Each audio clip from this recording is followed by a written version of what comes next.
Hello, and welcome back to another Ian's Guides. Today we're going to be learning how to solve for the Phugoid mode parameters from a graph. So essentially, we should probably first start talking about what exactly the Phugoid mode is. So in the longitudinal direction, we have two different modes. We have the Phugoid mode, and we have the short period mode. Now the Phugoid mode, that's more of a long-lasting, very lightly damped mode, versus the short period, where it's very quick. We'll do an example later, where it will essentially see on the graph, it's very dampened. Like it probably lasts maybe 6-10 seconds, somewhere around there. Whereas the Phugoid mode, that can easily last, several minutes, depending. It really just depends on the size of the plane, how big it is. So obviously a Boeing 747, they'll have a very large Phugoid mode versus a Cessna, which will have a much smaller Phugoid mode. But anyways, what we are going to be solving for will be our natural frequency, and that will be denoted by omega n. And then we'll also be solving for our damping ratio,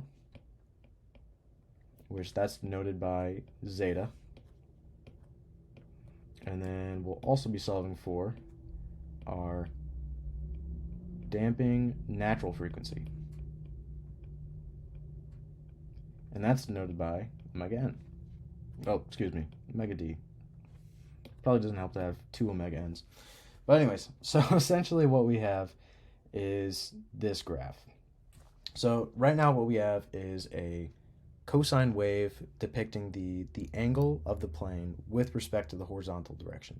So you can imagine as you go through that Phugoid mode, your plane is going to oscillate up and down, but it's going to be very slow and very gradual. So it's going to take a good bit of time.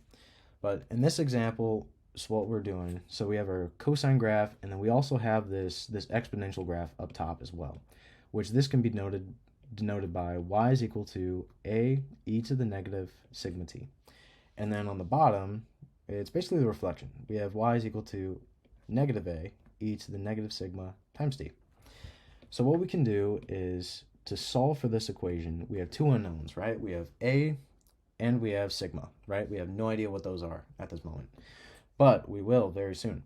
So as we know, if we have two unknowns, that means we need two equations so that we can actually solve for those unknowns.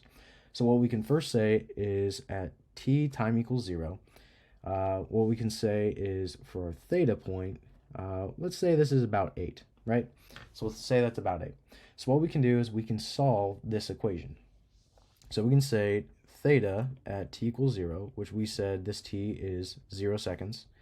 That gives us a output of about 8, right? So that's going to be equal to a e to the negative sigma times our t, which in this case is 0.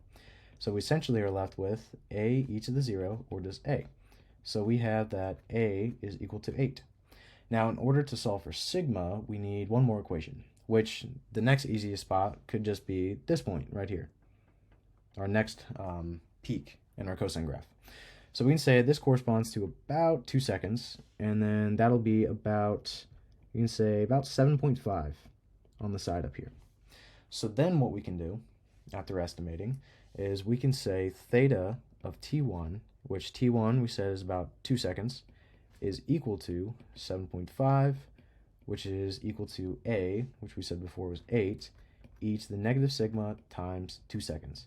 So then what we can do is we can do 7.5 divided by 8 is equal to e to the negative sigma times 2s. So then we can say sigma is equal to negative 1 over 2s natural log 7.5 divided by 8. So then sigma comes out to be roughly about 0.0323, and then 1 over second is its units. So now, what we know from before is that sigma is equal to our natural frequency times our zeta. And then what we can also do, because now we have one equation, right? So we have three unknowns. We have omega n, zeta, and omega d. So right now we have one official equation, so that's good. Now we just need two more. So one equation that we can actually use is the period. So we can say that omega d is equal to 2 pi divided by t, right? Now, the reason I'm using omega d and not omega n, because usually, from physics, you learn that, okay, so omega is 2 pi over t.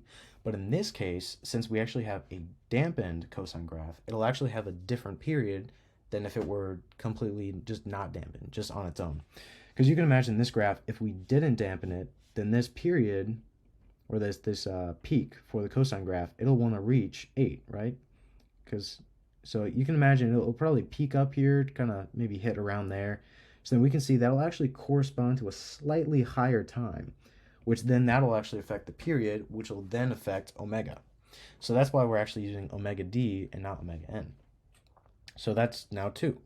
Now, another thing that we could do with the Phugoid mode is we could approximate omega d as omega n. Because right now, omega d and omega n, they're very, very similar because there's very light dampening. Now, in the case of the short period mode, we definitely cannot do that. Because as we'll see in another example that I'll do later on for the short period mode, is that the way the omega d and omega n are lined up, they're actually very different. So we cannot approximate those. Because in that case, zeta is actually a lot larger than in the case with our Phugoid mode. Because we'll see that zeta is pretty small here in a second. But anyways, so what we can do with this information, now that we have 1, 2, 3 different equations and 3 different unknowns, is we can start to solve. So we can say that sigma is equal to, so right now we're saying omega n times zeta. But now we're saying that omega n is approximately omega d, and we're also saying that omega d is equal to 2 pi over t. So we could technically say omega n is equal to 2 pi over t, or approximately. Or we could say that sigma is essentially 2 pi over t times zeta. So then what we can say is our zeta is equal to sigma times t divided by 2 pi, which is equal to 0.0323 1/2 times our period, which here, since we're going from 0 all the way to 2, so that'd be a 1 full oscillation at 2 seconds. So we'll say 2 seconds divided by 2 pi. So then we just cancel out our 2's, and we get a zeta of approximately 0.0103. So that's pretty small for a damping ratio. That is pretty darn small. Okay, so now what we can do is, since we have zeta and we have sigma, what we can do is solve for omega n. So we can say omega n is equal to sigma divided by zeta. Sorry if my zetas keep getting progressively worse. I feel like zetas are just, any scribble that you can make, so just have fun with it. Anyways, okay, so we have our sigma, and then we also have our zeta. So then we can say omega n is approximately 3.1359 radians per second. And then since omega d is approximately omega n, then we can say omega d is equal to 3.1359 radians per second. And that is the entire problem. Now, one thing I do want to note is we can say, what if omega d, or what if we assume, let's say that, what if we assume omega d is not equal to omega n, or essentially how we treat the short period mode. So then we would need essentially 3 equations, which in this case we technically only have 2, and then we just have a relation. But in this case, what we have is we still have sigma is equal to zeta omega n, and then we'd also have omega d is equal to 2 pi divided by t. But in this case, we would also use our relation between omega d, omega n, and zeta, or this equation, where omega d is equal to omega n square root 1 minus zeta squared. So essentially, when we do the short period problem as well, we'll pretty much use these 3 to solve the problem. But in this case, with a phugoid, we can make this approximation. But in actuality, it is always good to check and just double check to make sure that they are indeed very close, just to make sure that your assumption isn't off.